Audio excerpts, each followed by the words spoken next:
इस कहानी को थोड़ा ध्यान से सुनिए, क्योंकि यह कहानी आपकी जिंदगी बदलने वाली है। एक समय की बात है, महात्मा बुद्ध के सबसे प्रिय और करीबी शिष्य आनंद एक बार कहीं जा रहे थे। तभी रास्ते में उन्होंने देखा कि एक अधेड़ उम्र का व्यक्ति एक चट्टान के ऊपर बैठकर रो रहा है। यह देखकर आनंद वहीं रुक गए और उस व्यक्ति के पास जाकर उसके दुखी होने का कारण पूछा। वह व्यक्ति अपने आंसू पोंछते हुए बोला, मैं यहीं पास के गांव का रहने वाला एक बदनसीब व्यापारी हूँ। मैं जो भी काम करता हूँ वही बिगड़ा जाता है।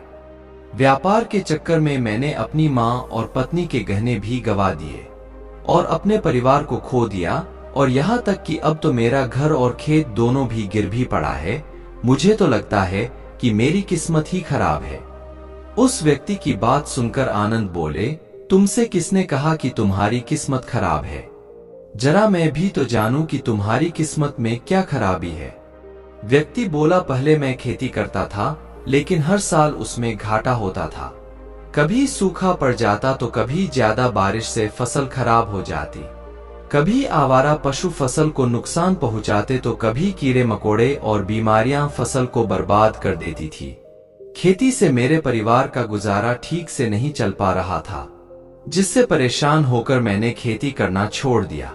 व्यापार करने का निश्चय किया।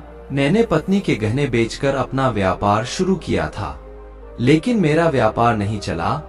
शुरू में तो मेरे परिवार वालों ने मेरी आर्थिक मदद की, मेरा साथ दिया, लेकिन जैसे जैसे मुझे नुकसान होने लगा, मेरे परिवार वालों ने भी मेरा साथ छोड़ दिया और मुझसे दूर हो गए। अब तो वह मुझे देखकर अपनी नजरें फेर लेते हैं और मुझे ही अपने परिवार की गरीबी और दुर्दशा का जिम्मेदार ठहराते हैं। अब तो मुझे अपना जीवन ही बोझ लगने लगा है। अक्सर मेरे मन में ख्याल आते हैं कि अपना जीवन ही खत्म कर लूं, और मैं आज यहाँ आत्महत्या करने ही आया था, लेकिन हिम्मत नहीं जुटा पाया, इसीलिए इस पत्थर पर बैठकर रो रहा था। दूसरी तरफ मेरा एक मित्र है। हम दोनों ने एक ही साथ व्यापार शुरू किया था, लेकिन वह आगे बढ़ गया और मैं पीछे रह गया। मेरी इस असफलता की वजह से वह हर समय मुझे नीचा दिखाने का प्रयत्न करता रहता है और वे अक्सर मेरे घर आकर अपनी सफलता की बातें करता है। मेरे घर वालों को बताता है कि कैसे उसने कड़ी मेहनत करके इतना बड़ा व्यापार कर लिया, और वह अक्सर अपने फलते फूलते व्यापार के किस्से मुझे, मेरी पत्नी और मेरे माँ बाप को सुनाता रहता है, जिसे सुनकर मेरे घर वाले उसकी प्रशंसा करते हैं, लेकिन मेरी बुराई करते हैं। मुझे नाकारा और कम दिमाग वाला कहते हैं।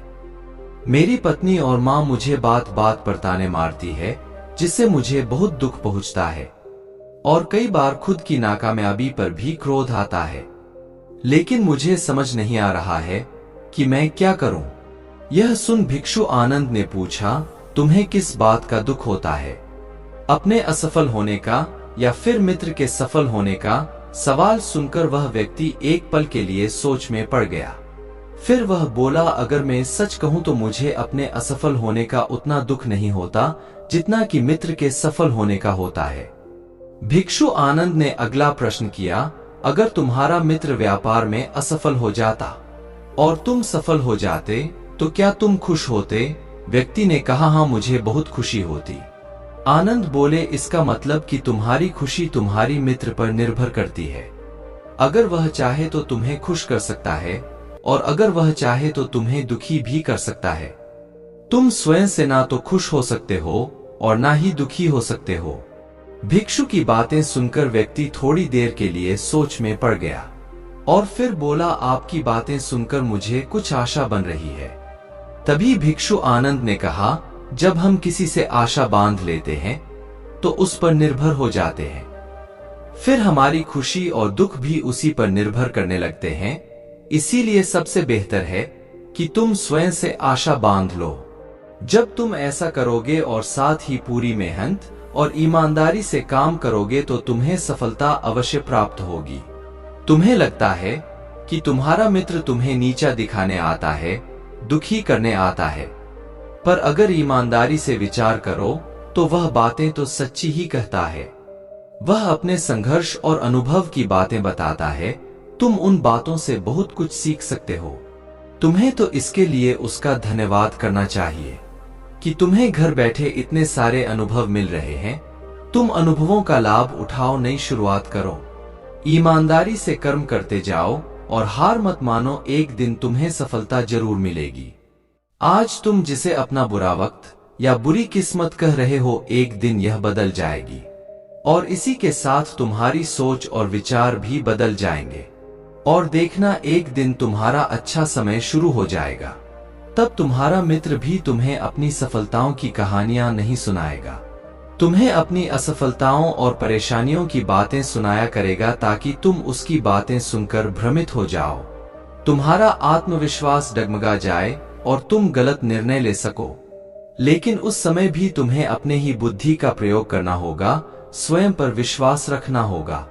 जिस प्रकार तुम्हारा मित्र आज तुम्हें दुखी करने आता है, वैसे ही वह उस समय भी तुम्हें दुखी करने आएगा, क्योंकि जिस तरह उसे दुखी देखकर तुम्हें मजा आता है, ठीक उसी तरह उसे भी तुम्हें दुखी देखने में उतना ही मजा आता है।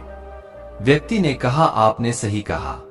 व्यक्ति बोला, मुनिवर, लेकिन मेरा सबसे बड़ा दुख यह है कि मेरे परिवार के लोग भी इसमें शामिल हैं। वास्तव में मैं तो अपने परिवार के लिए अच्छा करना चाहता था, उन्हें खुश रखना चाहता था, लेकिन वह भी मेरी बातों और भावनाओं को नहीं समझ रहे हैं, मुझे ही गलत कहते हैं और पिछले कुछ समय से तो वह मेरे साथ भी नहीं है। भिक्षु आनंद ने उस व्यक्ति को समझाते हुए कहा, हम हमेशा चाहते हैं कि हम जो कुछ भी करें, लोग उसके लिए हमारी प्रशंसा करें, लेकिन आमतौर पर ऐसा नहीं होता।